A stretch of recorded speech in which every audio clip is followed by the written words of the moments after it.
My name is Dr. Kevin Pecca. I wanted to make a podcast that exposes people to the true miracles of life and health. All the guests on this show have been specially picked because they bring something positive to the world. They have some of the most amazing and inspiring life stories. These people have a passion for living, healing, and leaving the world better than they found it. There is something inside these people that made them keep fighting through all the tough times, even when people told them it was not possible. They carried on and made their lives beautiful again. And now they are sharing their experiences with the world. This is the Expect Miracles podcast. Enjoy the show.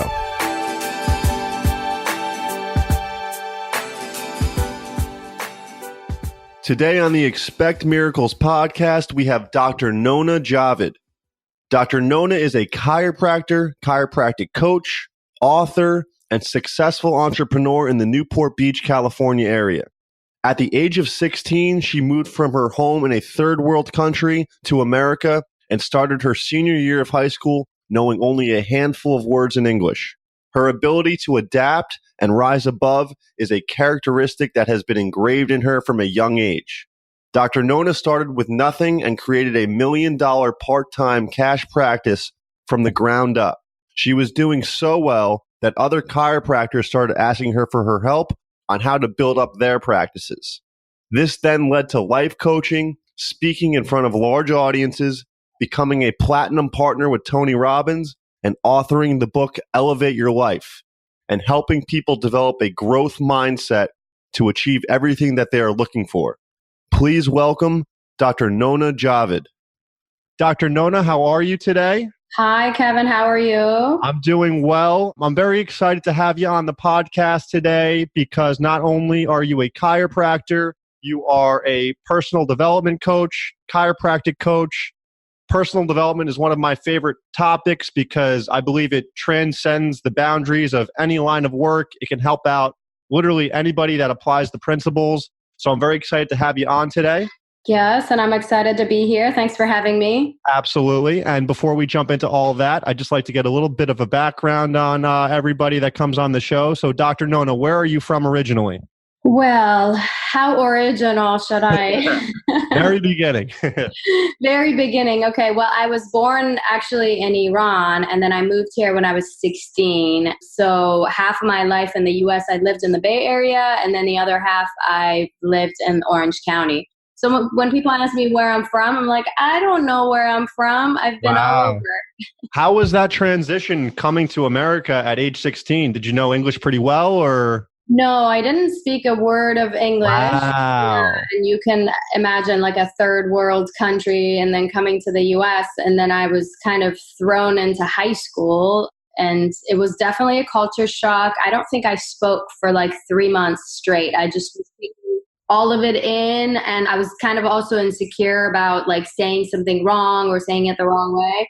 But it was sink or swim. Like you talk about personal development. Like if I wasn't in a situation where I had to survive and I wasn't thrown in there and somebody held my hand too closely, then I wouldn't have picked up English as fast as I did. And absolutely. What were some of the tools you used to really pick up English so fast? I mean, truthfully, the dictionary. Yeah. And then, like I said, the biggest advantage that I had was that my parents didn't really spoil me. They were just like, you're going to go to high school. Like I literally arrived in the US and a week later they had to register just because the timing worked out. Yeah. A week later I was in there and I had to communicate with my classmates and I had to communicate like for my homework and this and that and the other. And then next thing you know, I was speaking English. And now I speak on stages and whatnot. Absolutely. That's so impressive. Little side note here. I was screening in chiropractic school one time and my booth was right next to your parents. Oh, really? I met your parents. They are amazing people. They're so wonderful. And they had obviously nothing but the best to say about you. So it was a pleasure meeting them. Oh, so sweet. Yeah, thank you. And so, Dr. Nona, how did you get into the health profession, chiropractic? Was that always something you were interested in or did that come a little later in life? You know, my parents and a lot of family members, like in my family, both I guess close and extended. We have a lot of medical doctors in the family. So I would always observe, and my parents kind of at some point wanted me to go into medicine. That was a thing that was expected. However, I would look around and I'd be like, okay, well, they come into you, you give them a pill, and then, you know, and then their symptoms go away, and then they come back. kind of do the same thing over and over again. And it didn't sound so thrilling. At the same time, I was like, is this really getting to the root cause of condition? I mean, I didn't have those words for it, but it just didn't seem aligned. Absolutely. And then when I came across chiropractic, this was when I was at Berkeley. I was studying like biology. My degree undergrad was biology. And so I met a chiropractor and he's explaining things to me and I'd never heard of chiropractic. Then once I understood what it was, or just like a sliver of what chiropractic was, then I was hooked. I was like, this is exactly it. This is what I've been looking for. That's kind of not what I've been told. Absolutely. Or against what I've been told, if you would.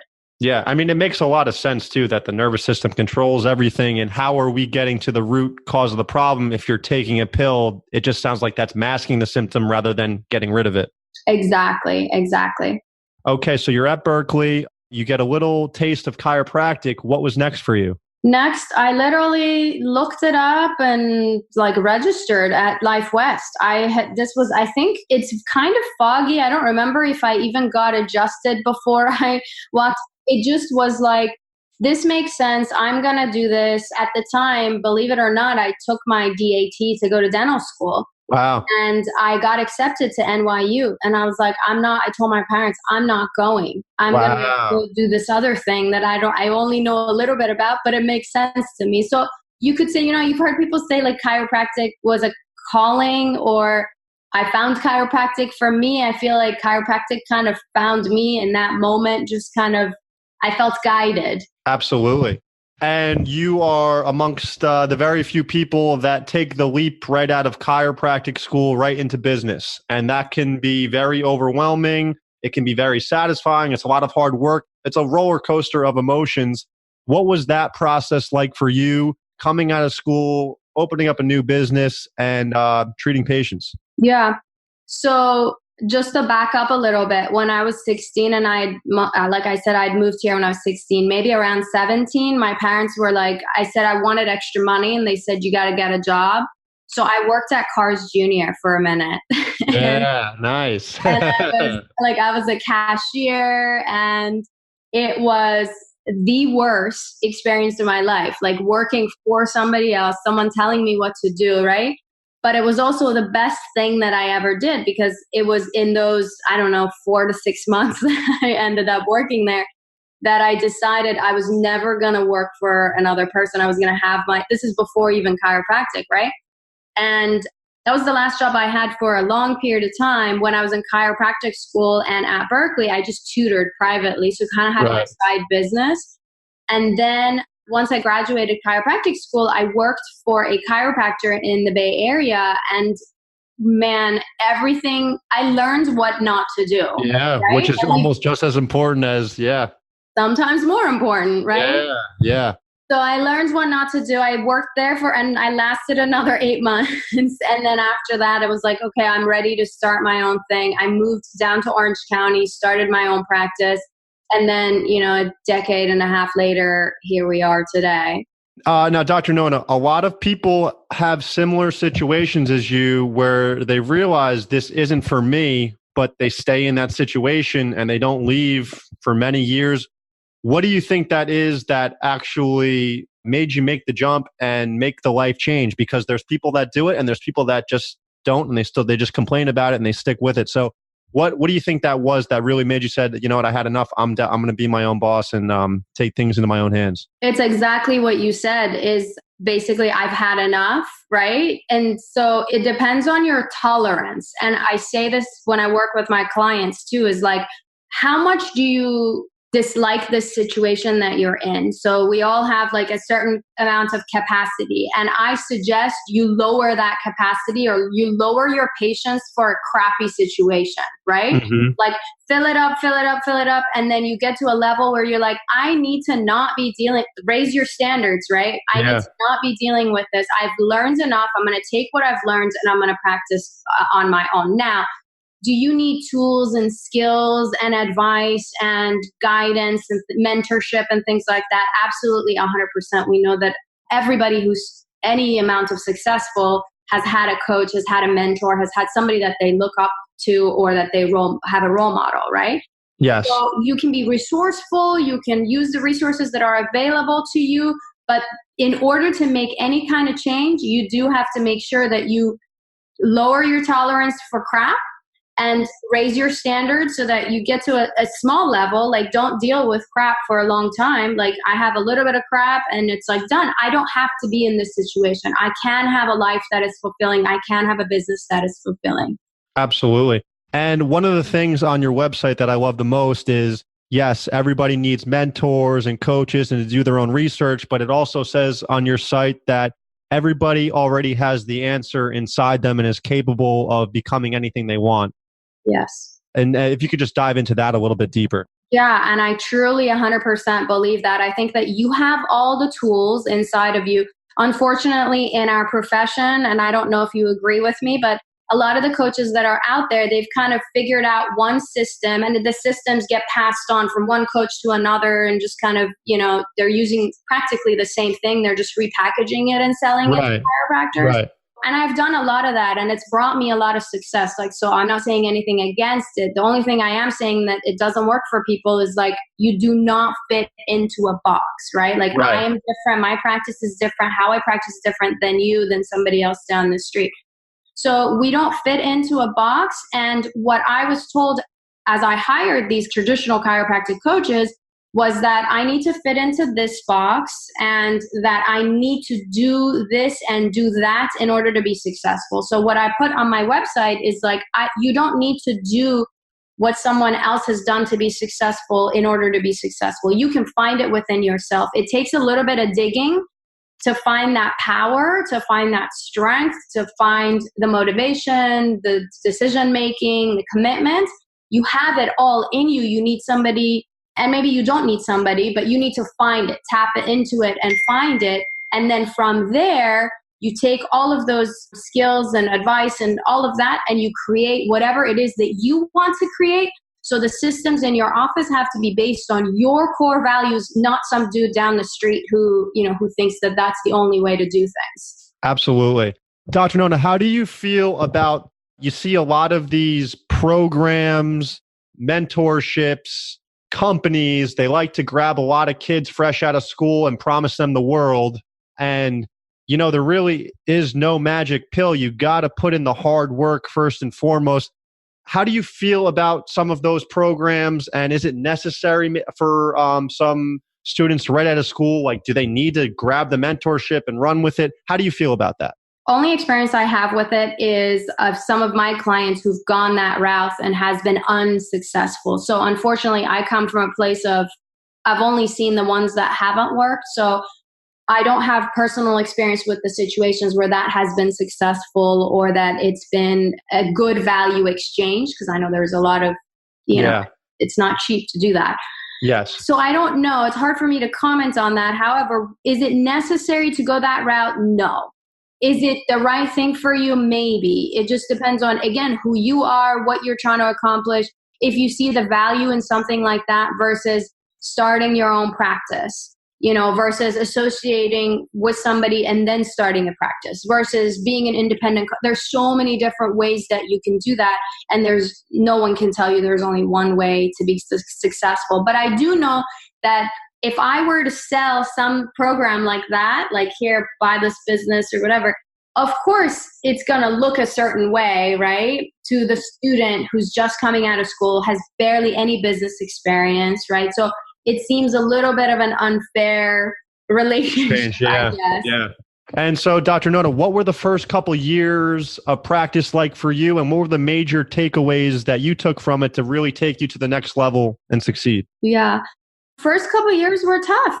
I started the practice in 2008, 2008. That was when the economy crashed. And so a lot of chiropractors were going out of business. A lot of businesses were closing, like literally around the area that my practice was.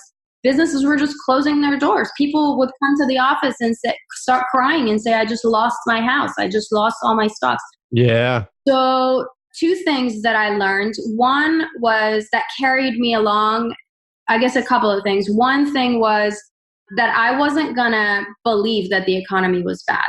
Mm-hmm. Right? Like, I know it sounds kind of crazy and cuckoo. Like, people are like, what do you mean? The economy was bad. You were in a crappy situation. But I refuse to believe and I refuse to have that have any kind of impact in what I do, what I say, and how I react to things. Just didn't listen to it. If people were talking about it, I either walked away, I zoned out, or I created a bubble around me, hypothetical bubble, and just didn't take it in. The other thing was that I learned how to change my perspective. And I thought, okay, well, instead of thinking that the economy is bad and that I'm not going to be successful, I'm going to think, hey, if I can be successful in a crappy economy, you better believe like I'm going to rock it when the economy picks back up in a few years, right? Absolutely, so yeah. I changed my perspective to that. And the third most important thing, I don't know if it's the most important, but one of the more important things that I have always kind of kept in mind, like just like what you said at the beginning of the conversation, you said this sort of growth mindset or self-improvement. It has to be a part of you no matter what you do. I learned that self-improvement or growth mindset is not something I should be doing every once in a while. Like I watch a video and I get inspired. I go to a seminar, get inspired, read them. No, growth mindset is a lifestyle. So what is it you do on your rituals? What is it you do on day-to-day basis? What is it you do, weekly, weekends, Mondays, whatever? It needs to be incorporated into your entire lifestyle in order for you to have continuous and massive success. Yeah, here and there, growth mindset will get you some success, but not massive, but not easy, effortless, but not, to the level that you deserve. Absolutely. There's that great quote. I think it's how you do anything is how you do everything. And I think it's definitely very important. Even it's the little things that people don't even think about, what you're listening to. Television commercials can fill your head with a lot of stuff. The people you surround yourself with. How do you get your clients to really transform all areas of their life like that, or even just get through to them that's very important? Mm-hmm, exactly. So I think the biggest thing that I do that's different than any other coach out there, at least chiropractic coach out there, is that I get to know my clients personally. And I figure out what it is that makes them tick, what it is that gives them purpose. Why is it that they want to do certain things? We figure out what their core values are for themselves individually and what their core values are for their business, what they want to accomplish. I also figure out with them, help them figure it out, I guess, that what kind of business they want, what kind of life they want to have so that they can create the business around the life, not the other way around. Like, absolutely. Okay, I'm a mom of 2. I want to work part-time. I want to do this. So it's all based on what they want to accomplish. Like, how do you answer the phone in your office, or whether you're cash or insurance, or whether how many patients you want to see, and you want to do 3 days, 2 days, what, all of those things have to be based on you and what your core values are. So when there's that self-motivation and like you figured out your core value, it's your goal, it's your decision, then it's much easier to move forward and taking any kind of action step, even if it seems like a simple task. Absolutely. And that's very important that you keep saying core values. And we are in the healthcare profession. We're caring for people. We're trying to get them better. And do you have a lot of patients where, it's very easy to be caught up in this because you graduate from chiropractic school, you could have a lot of debt and you want to start making money right away. And the focus is more on the money rather than the person, which it's still very important. You got to make money, you got to pay the bills, but we also do need to take care of our patients the best, and that will bring great results if you take care of the person in front of you. So how do you shift people's mindset? Because the money is very important, but we're also in the healthcare field. How do you get people to shift their mindset? That's a great question, because a lot of the chiropractors, especially the ones that are actually not even the ones that are right out of school, unfortunately, the chiropractors that have been in practice for 10, 20 years have the same sort of scarcity mentality. Yeah. Right? And so that people smell it. People smell that scarcity, number one.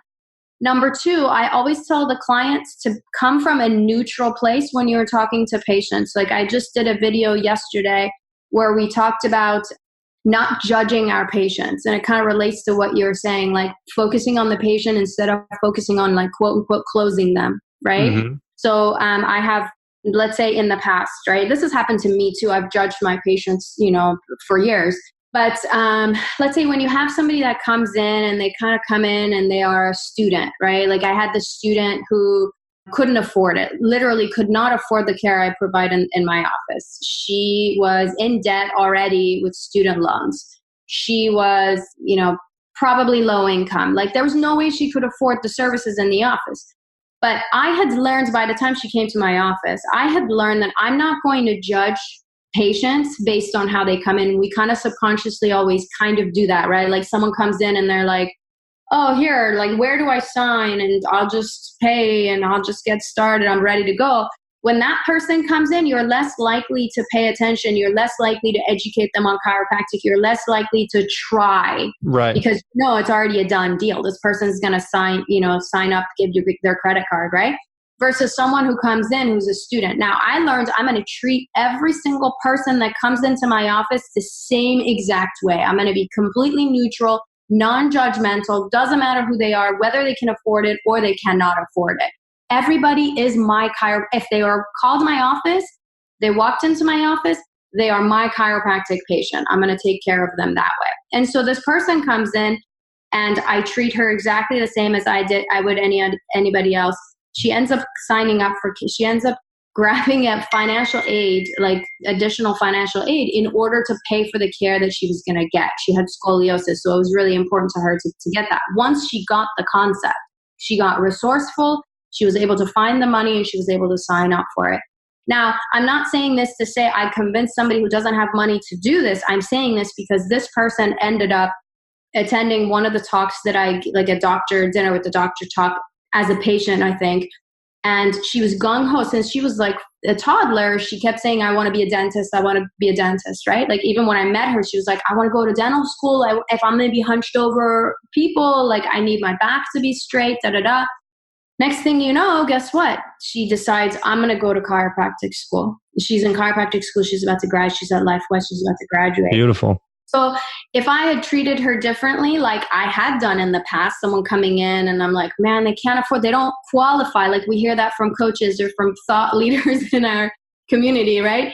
They don't qualify as a patient. Well, she technically didn't qualify as that patient. However, if I didn't take the time to do everything that I would do with her, she wouldn't be getting the results that she got, both personally and professionally. Absolutely. You started your own practice. You had great success with your own practice. When did you decide, or when did speaking on stage and everything, when did all that happen for you? I started a few years into practice. I started to get asked by chiropractors that were around the area that they wanted to come and like check out what I was doing in the office. And I do CBP, so I had some influence in the CBP community. So I had some of the chiropractors from the CBP community would come to me and be like, "How are you doing things? How are you, successful?" I guess. So I ran a part-time practice that was, making over $1 million a year, and I did it part-time, and I specifically designed it that way. It was all cash. And like we talked about before, I said, this is the life I want to live. And then therefore, this is the business that is going to feed this life or create this life for me. And so it started with chiropractors coming to the office, and then it started with me sort of coaching them on the side. This was literally maybe 3 or 4 years into practice.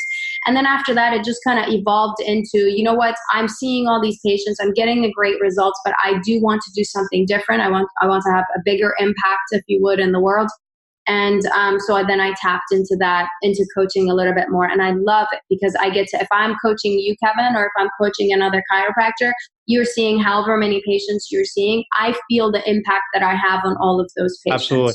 And that's pretty amazing how it's not like you set out to be like, I'm going to be a speaker on stage. It's kind of just blossomed into something because you were just doing great work already. It created another avenue for you that you didn't even see coming, which is beautiful. Exactly. It evolved. It kind of took a life of its own. How did you get crystal clear about what you wanted in practice? Did you write a lot of things down? Did you journal? Did you do a lot of visualization? How did you because that's one of the most important things, getting very clear about what you want so you could actually bring it into fruition? Yes. The answer is yes. Yes. All the above. So I did all of that. I all the visualization, the getting clarity. I've had coaches inside and outside of chiropractic that have helped me with that. Things that I learned I didn't want to follow through, things that I learned that were really helpful for me. But I think most importantly, like I brought up before, the growth mindset of kind of consistently and constantly growing. And I did some work with Tony Robbins of, I'm constantly reading. I have habits that are in place that are kind of subconscious, almost like waking up, writing my goals, figuring out what I want to do for the day, for the month, for the year. I think those are huge. Absolutely. And it's not like it's a one-time thing where you read a book and you're like, all right, I get it, I'm good. It's almost like you got to keep reading and reading and keep listening and listening. It like you said, it is a lifestyle change. Yes, definitely. So Dr. Nona, where can people find your coaching practice online? And do they have to be in the California area, or do you do Skype sessions and all that too? Yes, they can go to my website, which is my first name, my last name.com. So Nona, and then my last name's kind of tricky. It's got a D in it, DJAVID.com. And so, yes, I work with chiropractors all across the board. And some people ask me, like, do you only work with CBP doctors? The answer is no. I have network clients. I have even an acupuncturist that I'm working with. So business concepts are the same.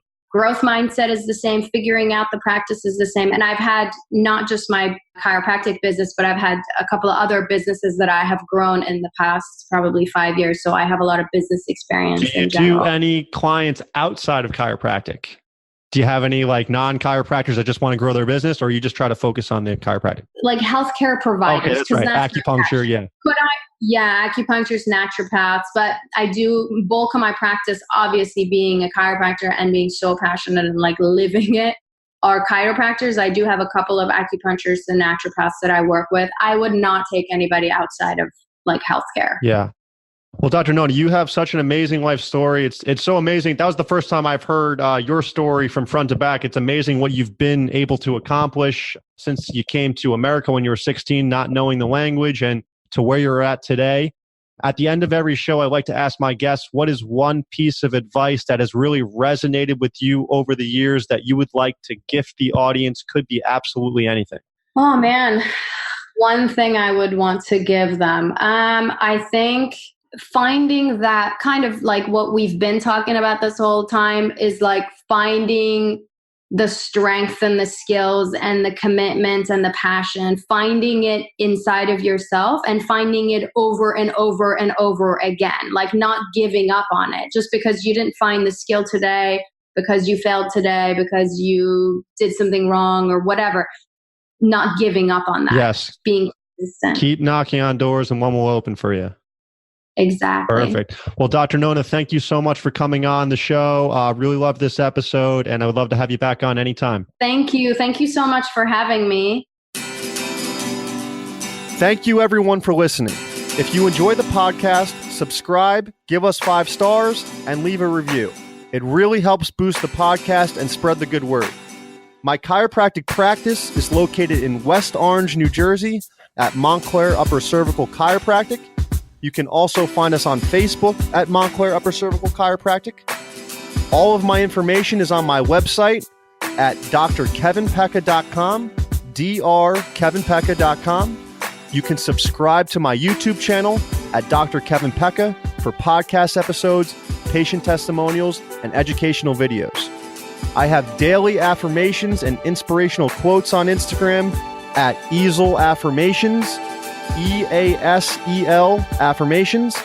And if you have any questions, feel free to email me at drkevinpecca@gmail.com, drkevinpecca@gmail.com. Thank you, everyone, and have a great day. Cheers.